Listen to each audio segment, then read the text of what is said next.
Sana sanità. In questa puntata passeremo 30 minuti col dottor Fabrizio Gallo, dietologo all'ospedale di Sesti Levante. Dottor Gallo, scienza dell'alimentazione o della nutrizione, come si chiama questa branca della medicina? Scienza dell'alimentazione. Scienza dell'alimentazione. Le regole per una sana alimentazione. Dunque, nella definizione già ci sta tutto, alimentarsi o nutrirsi. Alimentarsi, nutrirsi, fa già la stessa parola riferimento ai nutrienti. I nutrienti sono i macronutrienti, carboidrati, proteine e grassi, che sono quelli essenziali. Elementi base, bilanciare bene questi tre elementi nei gruppi alimentari, variare molto spesso all'interno di un gruppo alimentare. I gruppi alimentari si intendono carne e pesce, frutta e verdura, cereali, legumi, latticini, eccetera. Variare molto vuol dire, perché è vero che le rape rosse contengono resveratrolo, però voglio dire, non è che uno deve mangiare solo rape rosse, introdurrà quel tipo di sostanza lì maggiormente quando mangia le rape rosse, ma ne introdurrà altri, quindi non esiste un alimento magico come si sponsorizza spesso, ogni mattina c'è un alimento che sembra che stravolga la vita alle persone. In ogni alimento ci sono dei nutrienti essenziali, abbiamo detto macronutrienti, ma poi ci devono essere minerali e vitamine, ciò si verifica nella dieta mediterranea. Sì, appunto, la dieta mediterranea che è quella che diciamo ha rivoluzionato un po' le nostre generazioni. Se noi moriamo di meno è dovuto in un certo senso alla dieta mediterranea, questo l'hanno studiato già negli studi degli anni 60. E le famose piramidi? Piramidi vengono dedotte da questa dieta mediterranea, e cioè alla base della piramide tutto quello che bisogna fare più volte tutti i giorni, e salendo nella piramide quello che bisogna fare sempre meno fino all'apice della piramide dove ci sono grassi, dolci eccetera. Le diete miracolose. Diete miracolose, grande argomento. Se lei va su internet adesso in questo momento e digita dieta, in 0,3 secondi compaiono 253 milioni di siti. Milioni, l'ho provato. Addirittura. Scrive dieta 250 in 0,3 secondi. C'è tutto e il contrario di tutto. Se lei digita sana alimentazione, 737.000. Tanti, ma molti meno rispetto ai 253 milioni. Questo la dice lunga, ecco, su com'è. Certo. E quindi qui notizie fake news abbiano un posto. Esatto. Obesità e sovrappeso. Ecco. È ricorrente questa domanda, ma sì. Vediamo, siamo tutti grassi, lei no, ma insomma sovrappeso siamo in tanti. Sì, esatto, il sovrappeso è la piaga del nostro tempo, è veramente il nostro grossa parte di lavoro nell'attività della struttura di dietetica e nutrizione che a Sesti Levante, di quest'ASL, è l'attività prevalente, perché obesità e sovrappeso in Italia ha una prevalenza altissima, cioè come 1 su 2 sono in sovrappeso obesi, 1 su 3 negli uomini e 1 su 3 nelle donne, e ci sono circa 7 milioni di obesi in Italia, per un costo di complicanze dell'obesità anche per la spesa sanitaria di 28 miliardi l'anno, che sono legati alle complicanze dell'obesità. Cioè, in qualche paese non danno certe medicine agli obesi, esatto. Si rifiutano di curarli in certi casi. Esatto, le assicurazioni non ti assicurano sotto un certo BMI. Crononutrizione. La cronodieta esisteva. La crononutrizione, no, crononutrizione vuol dire come devi alimentarsi nella giornata la persona. Deve fare assolutamente la colazione. Se pensa che ancora il 34% dei bambini dell'età scolastica non fanno la colazione, proprio uno studio che è venuto nella nostra ASL. Colazione salata, colazione dolce? Noi alla nostra tradizione è la colazione dolce. dolce, diciamo dolce per modo di dire, perché poi ci vogliono cereali complessi, tipici cereali con amido, tipo appunto pane o fette biscottate, e qualcosa anche di dolce, tipo marmellata, latte, caffè e la tradizionale dieta o yogurt italiana. Adesso è vero che soprattutto nella persona anziana si è visto che sarebbe meglio introdurre un po' di più di proteine anche al mattino per prevenire la sarcopenia, che è la diminuzione del muscolo dell'anziano, e quindi si può aggiungere una fetta di prosciutto se uno vuole mettere insieme al pane. Allora, lo spuntino invece, che dovrebbe essere fatto sia a metà mattinata sia a metà pomeriggio, dovrebbe essere sempre a base di frutta o al massimo di yogurt, perché la frutta è il miglior spuntino del mondo, cioè è leggero, ha degli zuccheri che vengono assorbiti lentamente, che sono il fruttosio, ha della fibra e dà l'energia giusta per poter arrivare al pranzo o alla cena, che sono gli altri 2 pasti, quindi 5 pasti si raccomanda, 3 più 2. Ma lei allora mi fa ritornare indietro di tantissimi anni, quando bambino noi invidiavamo gli inglesi, perché si diceva allora che gli inglesi facevano 5 pasti al giorno, e noi a quei tempi non è che prendessimo della fame, però mangiare 5 pasti ci sembrava una cosa molto bella. Certo. 5 pasti. Perdere peso con giudizio. Esatto, perdere peso bisogna farlo con giudizio, perché quindi evitare tutte le diete drastiche, i cali rapidi, il più possibile quello che dicevamo prima, le diete a rischio, che sono di fare la dieta 7 kg in 7 giorni. Perdere bene, e cioè il significato è intanto acquisire delle abitudini corrette, non fare la dieta stabile, esatto, perché tutti chiedono la dieta di mantenimento, ma se uno perde 7 kg in 7 giorni, o comunque non è impossibile, 5 kg sono di liquidi di massa magra, diciamo, anche di più, e quindi non ha tanto significato, si recupera facilmente e l'organismo lo sottopone a uno stress non da poco. Quindi il bilancio, la dieta corretta deve essere poco di meno del fabbisogno. Se lei ha bisogno per mantenere il suo stato di salute di 2000 calorie, le proporrei una dieta al massimo di 1500 calorie per risparmiare 500 calorie al giorno. Cosa fanno queste 500 calorie al giorno? Bruciano 1 chilo di grasso e 9000 calorie. Se lei ne risparmia 500 al giorno, cosa fa? In 18 giorni brucia 1 chilo di grasso.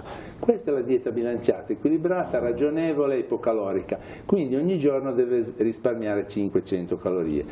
Come fare? Le solite cose, cioè cercare di vedere di condire un po' meno, di ridurre un po' magari i piatti a base di carboidrati, di non aggiungere appunto grassi per cucinare il meno possibile. Queste trucchetti possono portare ad avere, perché è importante che la dieta diventi un'abitudine. La maggior parte delle persone che non hanno patologie particolari hanno bisogno solo di questo, di abituarsi a mangiare in modo corretto, stabile nel tempo, e quindi essere i 10 kg che uno perde, se deve perderli, a lungo termine, dopo 1 anno, dopo 5 anni, e pensi che invece nel nostro lavoro abbiamo parecchia recidiva, perché l'obesità, soprattutto oltre che il sovrappeso, è una malattia cronica. Le persone sono deluse da se stesse quando recuperano il peso, meno deluse se uno avesse un altro tipo di malattia, il diabete ad esempio. Con 400 di glicemia corrono al centro diabetologico, invece nel nostro campo se recuperano peso si vergognano e non vengono più. Invece l'obesità è una malattia cronica che va seguita nel tempo, va corretta, va ritoccata, va riguardata, va rincoraggiata la persona a seguire determinate cose. È molto importante che queste diventino acquisita una mentalità, che diventi una mentalità corretta nelle scelte di tutti i giorni, a lungo termine, con le dovute trasgressioni, perché mica ha detto che non abbiamo mangiato il panettone o il torrone in queste festività. Comunque, ecco, voglio dire, nelle passate festività, e quindi le trasgressioni consapevoli, corrette, la cena fra amici, la bevuta fra amici, sì. Però ecco, la quotidianità deve seguire determinate regole che sono questa correttezza che cerchiamo, che diventi abitudine. Bisogna rientrare poi nei ranghi sempre per mantenere questo standard. Saltare il pasto di mezzogiorno. Non va tanto bene proprio perché tradisce la prima regola, che è quella di mangiare il più spesso possibile. Perché dobbiamo mangiare, dicevamo prima, in 5 pasti o addirittura di più? Di più naturalmente mica con pasti in più, cioè nel senso per smorzare. Con quello che spetta, con le sue calorie che gli spetta, perché dentro teniamo l'organismo in movimento, attivo. Gli alimenti già di per sé hanno un'azione dinamico specifica cosiddetta, no? E quindi si consuma già mangiando, si mette in moto, per quello che non saltare la colazione è importante, perché se alla sera uno mangia alle 7, alle 8 e non fa colazione, passano 18 ore prima e dopo 12 ore il nostro organismo già si allarma e mette in moto dei meccanismi biochimici che non sono già di adattamento e va a cercarsi i glucidi da un'altra parte. La benedetta gluconeogenesi nasce proprio da questo, che va a cercare gli zuccheri dai muscoli dopo solo 12 ore di digiuno, quindi non va bene. Sì. Gli errori più grossi nel mangiare? Gli errori più grossi nell'alimentarsi di tutti i giorni è quello di affidarsi un po' troppo spesso ai cibi, la cosiddetta cibo spazzatura, affidarsi troppo frequentemente ai cibi precotti, alle crocchette, ai salti in padella, a queste cose qua, al comprare, esatto, essere condizionati molto da questi, e è veramente un condizionamento forte, perché si vede come sono nell'industria, che tipo di business c'è, come si vende, come si plagiano anche i ragazzi attraverso la pubblicità, come richiedono determinate cose, e le macchinette che sono diffuse da tutte le parti, i distributori automatici dell'ospedale, addirittura nelle scuole, sono certamente un danno per i prodotti che sponsorizzano, che sono conservati a lungo termine, noi un po' di battaglia l'abbiamo fatta per avere qualche prodotto un po' più genuino all'interno dell'ospedale, ma è stato difficile. Aprire il frigo di notte. Qui entriamo nell'ambito già dei disturbi del comportamento alimentare, anche se con un po' di insonnia tutti lo abbiamo fatto di andare in cucina a mangiare qualcosa, però entriamo, dicevo, nell'ambito dei disturbi, perché se diventa una cosa frequente è patologico, nel senso che si parla di binge night disorder, cioè di disturbo notturno di alimentazione, e quindi ci sono le mogli che mettono il lucchetto al frigorifero, i mariti, e in qualche modo ci sono dei meccanismi di prevenzione, ma non c'è tanto da ridere, perché a volte diventano veramente patologici. Bere prima, durante e dopo i pasti. Sì, è molto importante, perché se uno ha un fabbisogno di 2000 calorie... Parliamo di acqua, sì, ogni calorie ci vuole 1 millilitro di acqua, quindi deve bere circa 2 litri. Se uno ha un fabbisogno di 1500, almeno 1,5 litri. Quindi il bere è molto importante per l'idratazione, per l'equilibrio idroelettrolitico, ma soprattutto anche proprio per l'assorbimento dei nutrienti, per la digestione, per tutto. Quindi prima, certi dicono che bisogna bere prima, certi che non bisogna bere. No, bisogna bere durante la giornata, più possibilmente ricordarsi di bere, anche se quasi tutti poi beviamo a pasto, perché il problema è che quando c'è il bicchiere, l'acqua, è tutto difficile. Ecco, prima, dopo pasto. A pasto sarebbe bene non bere durante proprio il sorso, e bere proprio perché migliora la digestione. Se uno mastica meglio, insaliva di più, la saliva aiuta la digestione, invece con l'acqua diluiamo la salivazione e la digestione può essere più lenta e più difficile a seconda di quello che mangiamo. Quindi sarebbe meglio bere prima o dopo, e distante. Benissimo. Verdure e frutta prima o dopo i pasti? La verdura ha un senso anche prima del pasto, avrebbe senso, è importante mangiare, fondamentalmente la verdura. La verdura sarebbe interessante mangiarla anche prima, perché prepara l'intestino e lo stomaco a una migliore digestione, cioè al movimento intestinale, allo svuotamento gastrico, mentre sarebbe sbagliato mangiare e finire con dei grassi che bloccano la digestione. La frutta è meglio così in generale, mangiarla distante dai pasti, cioè sarebbe meglio utilizzarla proprio come spuntino, alle 10 di mattina, alle 5 di pomeriggio, perché fermenta di meno, viene assorbita meglio, invece a fine pasto, se uno poi non ce la fa, meglio che non, cioè piuttosto che non mangiarla anche a fine pasto. Verdura fresca o verdura cotta? È uguale, verdura fresca non c'è tanta differenza, la verdura fresca perché dalla verdura fondamentalmente quello che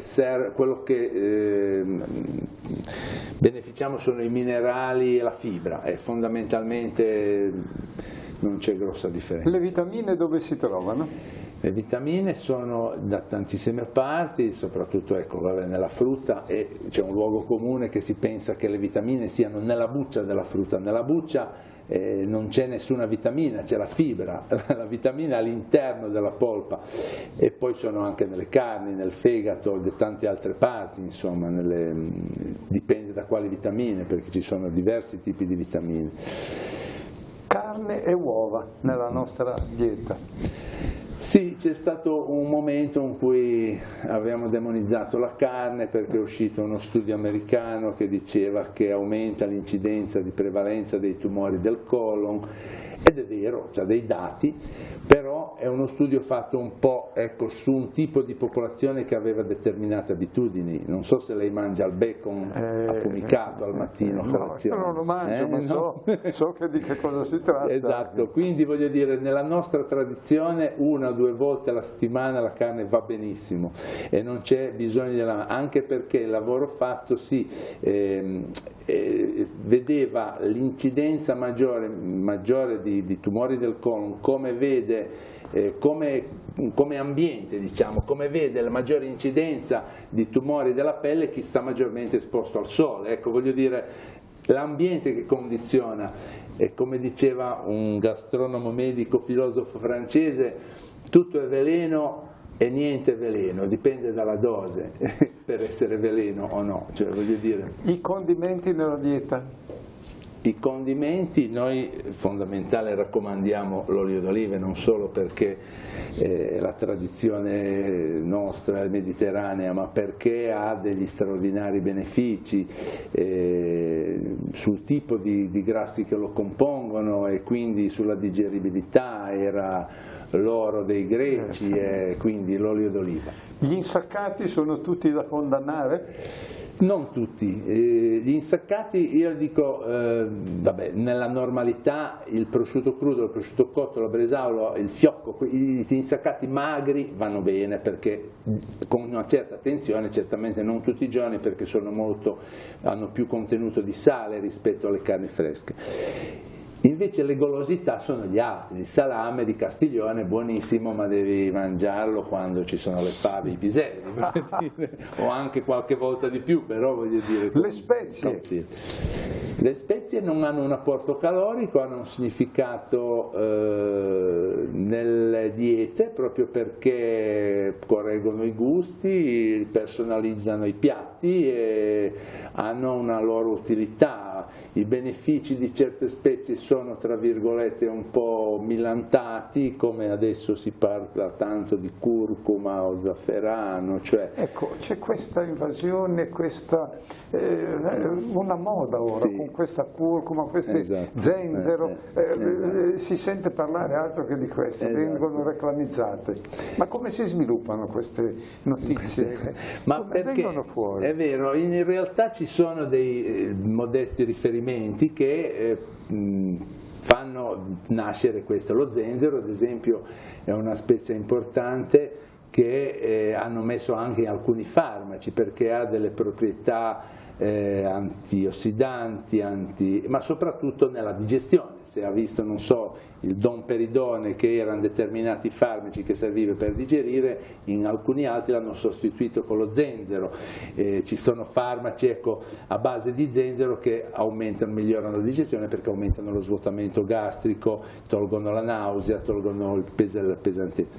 La curcuma è un po' millantata, anche perché dal punto di vista naturale, così com'è come spezia, non è in fase attiva e quindi ha bisogno di essere trattata e messa sotto forma di farmaco per attivarla e di avere il beneficio che poi ha come antiartrosico, antinfiammatorio. Si basano un po' tutti sulle capacità antitumorali e antinfiammatorie, queste sostanze che sono come, si è parlato tanto di resveratrolo nei vini rossi, si ricorda che i cardiologi dicevano 2 bicchieri di vini rosso al giorno va bene perché c'è dentro questa sostanza che protegge il cuore. È vero che protegge il cuore, ma per avere i milligrammi giusti per proteggere il cuore dovrebbe avere 5 litri di vino al giorno. Quindi la tossicità dell'apporto alcolico legato ai 5 litri è molto più dannoso del principiativo che si può benissimo comprare in farmacia se uno vuole assumere un po' di resveratrolo. Sì, ma anche poi lo stomaco deve essere abituato a queste spezie, a queste cose. Esatto. E ci vuole tutta, noi italiani abituarci al peperoncino che dicono che sia faccia molto bene, però i meridionali lo mangiano come mangiare l'insalata. Noi facciamo fatica, quindi bisogna che lo stomaco si abitui. Certo, sì, quello sì. Il latte fa male agli adulti? No. Il latte non fa male. Perché ora viene criminalizzato. Esatto. Bisognerebbe saperlo. Ma abbiamo vissuto di latte, i pastori hanno sempre vissuto di latte, ora viene fuori che il latte fa male agli adulti, ai bambini no, agli adulti non riesco a capire questo. Secondo me sono false notizie, fake news che si trasmettono piano piano e si diffondono, proprio per quello che le dicevo prima. Se lei scrive latte fa male su internet e vede cosa viene fuori. La realtà è che, come dice lei, ci sono montagne di letteratura dei benefici del latte, e non solo, ma l'esperienza personale o la tradizione o le generazioni hanno sempre assunto il latte. Ci sono molte più intolleranze ai lattosio, ad esempio, che ha più deficit di lattasi per problemi ambientali o intestinali. Questo sì, però è un problema. Se lei ha sempre bevuto il suo mezzo litro di latte al giorno, lo continua a fare perché assolutamente non fa male. Il caffè fa male? No, anche qualche beneficio in determinate patologie, certamente, nei problemi di cuore o di scompenso, o comunque in problemi di aritmie, eccetera. Se uno sta bene, il caffè fa bene, cioè nel senso che 2 o 3 caffè al giorno hanno anche un beneficio, perché la caffeina ha delle proprietà importanti di concentrazione, di antidolorifiche, antifebbrile, tantissime. I prodotti raffinati fanno male? Sì e no, cioè raffinati dipende, farine, sì, esatto, roba. I cereali troppo raffinati è troppo artificiale, è molto meglio mangiare le cose più integrali, e consiglio a tutti di mangiare dalle fette biscottate della colazione integrali, se è possibile anche la pasta o il riso integrale, che hanno questo apporto di fibre maggiori per poter coprire il nostro fabbisogno e quindi prevenire determinate malattie. Più una farina raffinata, peggio è. Naturalmente vediamo noi per esperienza in laboratorio che ora tante persone non tollerano la pizza, ad esempio, perché crea meteorismo, maldigestione, perché sono formate di farine triplo zero, doppio zero, comunque ultra raffinate, che vengono assorbite e fermentano in un modo rapidamente e comunque anche a livello di assorbimento per un diabetico fanno molto peggio, ecco, voglio dire, questo tipo di raffinazione. Mangiare in fretta fa male? Sì, perché è importante dare tempo allo stomaco di recepire gli alimenti, di coinvolgerli con la salivazione, di liberare le amilasi salivari che sono già il primo enzima per la digestione, creare un certo senso di sazietà. Tutti abbiamo l'esperienza di se mangi rapidamente una brioche di avvelenare subito un'altra, se invece la mangi sbocconcellandola nel tempo e aspetti mezz'ora, chi lo fa? Il fritto fa male? Il fritto, anche quello lo mettiamo nelle golosità come il salame di Castiglione. Il cibo riscaldato fa male? No, se non viene riscaldato è risurgelato, ecco, naturalmente è ricotto, cioè nel senso il cibo riscaldato. No, avanzato a mezzogiorno e poi si riscalda la sera. Va benissimo. Va benissimo. Va benissimo. Va bene.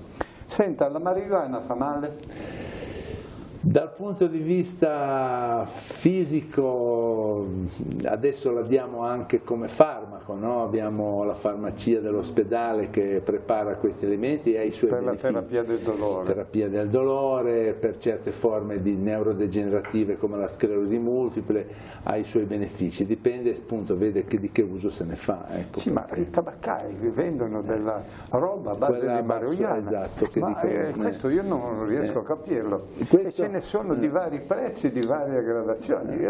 Questo è stata legittimata su un basso contenuto di... Sì, ma che senso ha lo Stato che venda questa roba? È un po' come le sigarette, è un po' sì, è vero che si sta entrando in questo tipo di diffusione, ecco, di una sostanza che sì, posso paragonarla al tabacco. Le uova fanno male al fegato?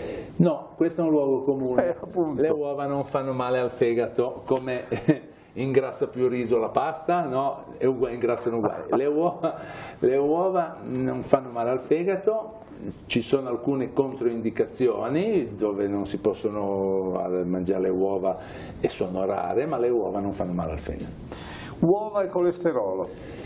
Sì, è un buon apporto perché il tuorlo d'uovo ha ad alto contenuto di colesterolo e quindi un tuorlo d'uovo può tamponare, diciamo, può già coprire il fabbisogno, il massimo colesterolo che possiamo assumere nella giornata e quindi dicevamo che deve stare almeno sotto i 300 mg al giorno e 2 tuorli d'uovi hanno 300 mg al giorno. Se uno mangia 2 uova non dovrebbe più mangiare né formaggio né carne, niente, ecco, in quella giornata. Aglio e cipolla sono toccasana? Sì, aglio e cipolla si possono mangiare, sono 2 verdure con buoni benefici e fibra. Agrumi e raffreddore?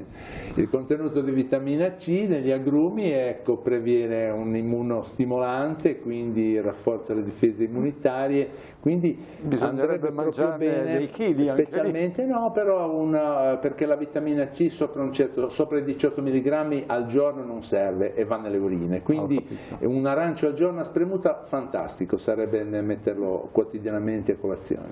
Mia nonna diceva che il cioccolato riscalda. Cioccolato, cioè il cacao, sì, è vero. Per farceli mangiare poco. Esatto, può darsi che fosse stato per riscalda quello. Troppo. Sì. C'erano quei detti nella famiglia, questo mangiare riscalda, quindi... Che venivano più dal fatto che bisognava comprare meno possibile. Certamente. La buona alimentazione, questa è l'ultima domanda, vediamo un po' ai nostri telespettatori di dare un po' una... Riassumiamo un po' il catalogo, diciamo. Sì, la buona alimentazione. Allora, la buona alimentazione, abbiamo detto... buona non di gusto, la buona sana, sana. Perfetto. Ecco. 5 pasti al giorno, 3 pasti più 2 spuntini, questo dovrebbe essere i 2 spuntini, abbiamo detto. Come gli inglesi di una volta. Variare spesso gli alimenti all'interno dei gruppi alimentari, abbiamo detto, variare, cioè variare nel gruppo delle verdure e della frutta, variare, non si può mangiare solo la mela, sempre la mela, sì, è meglio che non mangiare mai frutta, anche la mela, però variare e andare dietro la stagionalità.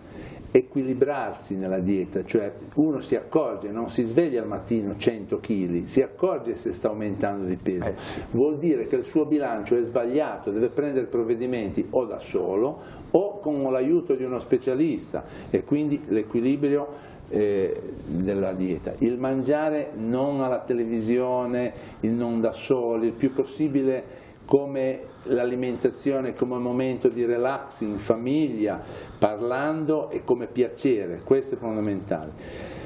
Non andare dietro le diete di moda, non andare dietro ai luoghi comuni, non digitare la dieta perfetta su internet e quindi stare molto attenti a tutto quello che viene sponsorizzato come miracoloso, rapido, benefico, eccetera. È meglio sempre consultarsi con qualcheduno, col medico curante prima di tutto, prima di prendere delle iniziative di quel genere lì. Poi bere l'acqua giusta, 1,5 litri, 2 litri, non mettere troppo sale, quindi utilizzare, dicevamo, sempre, tutti i giorni, almeno 2 o 3 porzioni di verdura, che non vuol dire un cavagno, cioè vuol dire una carota, un po' di insalata e alla sera, che ne so, se c'è la pasta con le melanzane, va benissimo, sono già 3 porzioni di verdura, non è che deve esagerare. Non abbiamo parlato del bere il vino, ma questo lo faremo un'altra volta magari. Comunque non eccedere nemmeno. 1 o 2 bicchieri al massimo di vino al giorno, e se non ci sono controindicazioni non hanno, e più però non crediamo nell'effetto benefico del vino, ma nell'effetto benefico psicologico, quello sì. Beh, tira su un po' il morale, esatto. Un bicchiere di vino rallegra. Piacere, rallegra. Senta, come ultima domanda, io vorrei che lei ricordasse ancora una volta ai nostri telespettatori il giro vita, che è importantissimo. Esatto. Che cos'è e a che cosa serve e perché bisogna rispettare il giro vita, che sarebbe la misura della circonferenza vita, che va misurata tra la spina iliaca e l'arcata costale, a metà strada. Dall'ombelico? Più o meno dall'ombelico, è un po' più sopra, tra l'arcata costale e la spina iliaca, qua davanti, e quindi a metà strada. Il giro vita, la spina iliaca qual è? Questa del bacino, qua, dove spunta l'osso, dove spunta l'osso.